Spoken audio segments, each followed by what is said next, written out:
Today we're gonna make my grandmother's chewy molasses cookies.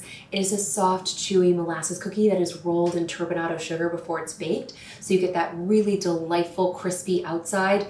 The edges are crunchy, and then the insides are soft and chewy, and then the molasses ginger just pops. The whole thing, it just says holiday, I think. If you're enjoying this video, be sure to hit the subscribe button below and click the bell icon to be notified every time I post a new and delicious recipe. Let's get into it. So these are super easy. Looks like a lot going on, but I promise it's gonna be easy. So our first steps is we're gonna melt our butter right here with our shortening.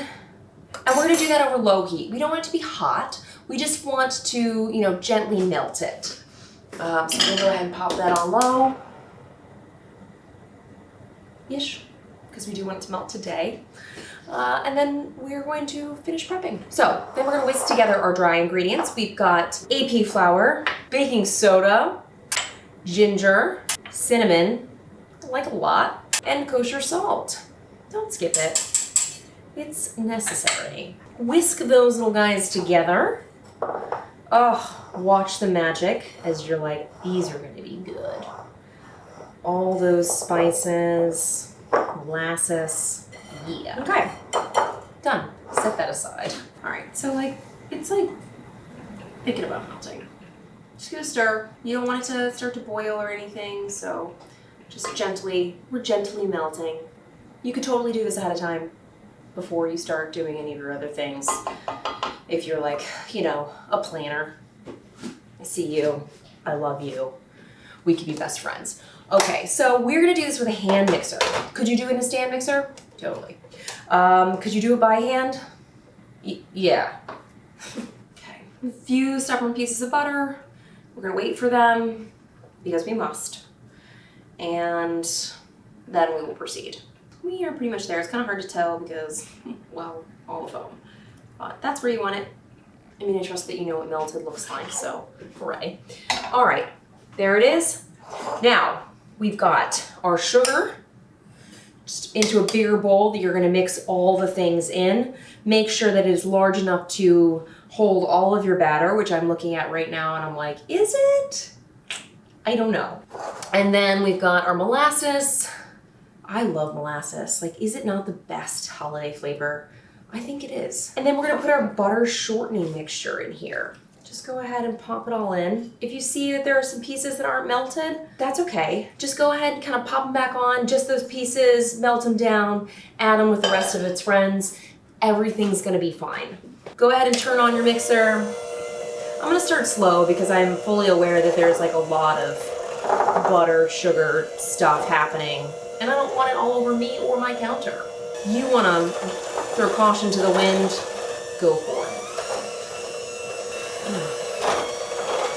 And now I'm remembering why I don't like hand mixers.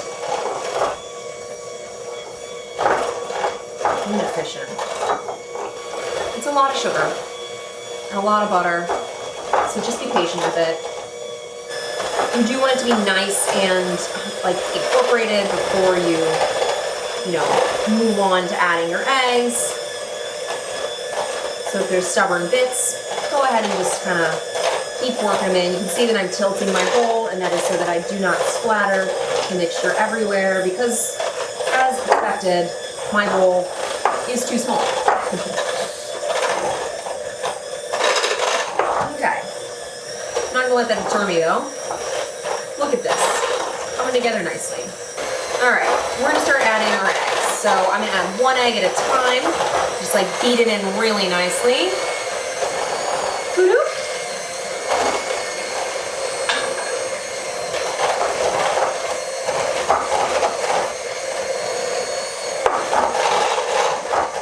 Second egg, last egg, whatever. You have to tell yourself. Just let the hand doesn't fry.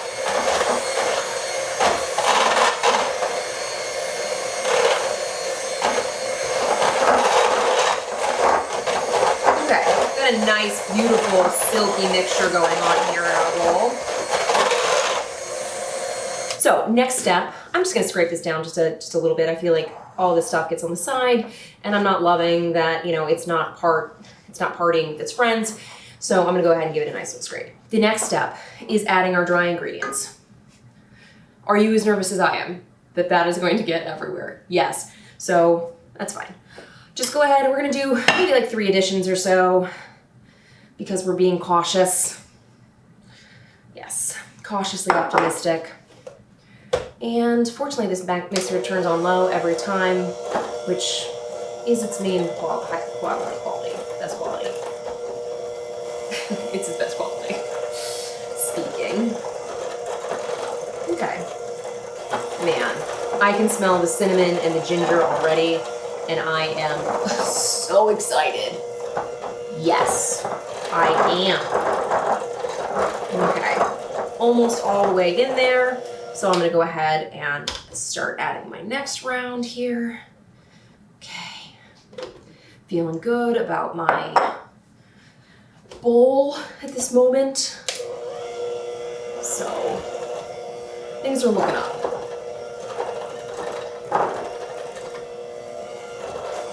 My mixer's like, no, it's not.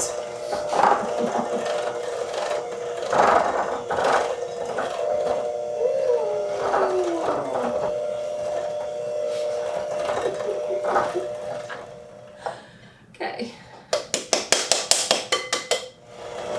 I feel like I should be telling my mixer we've got this. It seems to be having a hard time of it.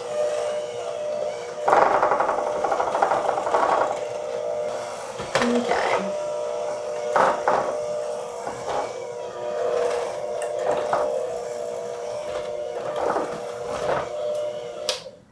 Sweet, not bad. Honestly, not as bad as I thought. Okay, we've mixed our batter. We are feeling pretty proud of ourselves. I feel like that took 4 times as long as it should have, or would have with a stand mixer, but you know, whatever. Today is what it is. So now, sadly, this needs to cool. I know. So we've melted our fats and we need to let them re-solidify or they will be a pool of nothing in the oven. So we're gonna cover this. We are gonna chill it. You could pre-scoop it, but it still stays soft, so I'm not feeling the need. And then we're gonna check back in like 2 hours and then we shall bake it. And we will be very excited. All right, our molasses cookie dough has chilled. It's been about 5 hours. And so it's gonna be nice and ready to be baked. I've got myself some raw sugar, some turbinado sugar right there, and some baking sheets, which I'm gonna line with parchment paper. I've also preheated my oven to 350 degrees, and I'm pretty stoked about that because we are ready to roll. So you can just divide this any way you see fit, but I'm just gonna pinch off pieces about, you know, pretty large. I want like large and in charge cookies. They're about the size of a golf ball, I'd say, maybe slightly larger. To be honest, I'm not entirely certain the exact size of a golf ball, but now these cookies do spread, so you want to make sure you give them enough space on the baking sheet to spread out. They will take up their space. You could also make them smaller, whatever you want to do. I just like just really big, chewy molasses cookies. That's my jam right now. That's how I Christmas. All right, there are large and in charge cookies. I'm gonna pop these in my preheated oven, 350, and then they're gonna bake, you know, 12 to 15, like possibly longer. We're looking for them to spread out. We're looking for the edges to be, you know, kind of a little golden, a little set, but you don't want to wait until the centers are cracked. If you do, you'll get more of it will still be a chewy cookie, but it won't be as chewy. It'll be a little like puffier, a little bit more cake-like. So I like to ride that line. So I'm gonna pop these in, and then I'm gonna check them in probably 8. So our molasses cookies are out. They've been out about 5 minutes, and so they puffed in the oven. They puffed completely. They cracked kind of like the first, you know, ½ inch around the outside, but I didn't let them crack on the inside so that they'll be extra soft and chewy. But you can of course cook them until they're cracked all the way throughout. And then we're just gonna let them cool completely, and then we're gonna try them. Yeah. It's time to try. They've cooled, let's be honest, like 96% of the way. This tray is somehow a little less cool than these tray? I don't know. I don't know the answer to these things. I just work here. So we are going to dive in. All right, ready? You have that crisp outside that has the turbinado, but it's also because the edges are just crispy. And then the inside is soft and chewy and like just bursting with molasses and ginger flavor. Bursting. Delightful.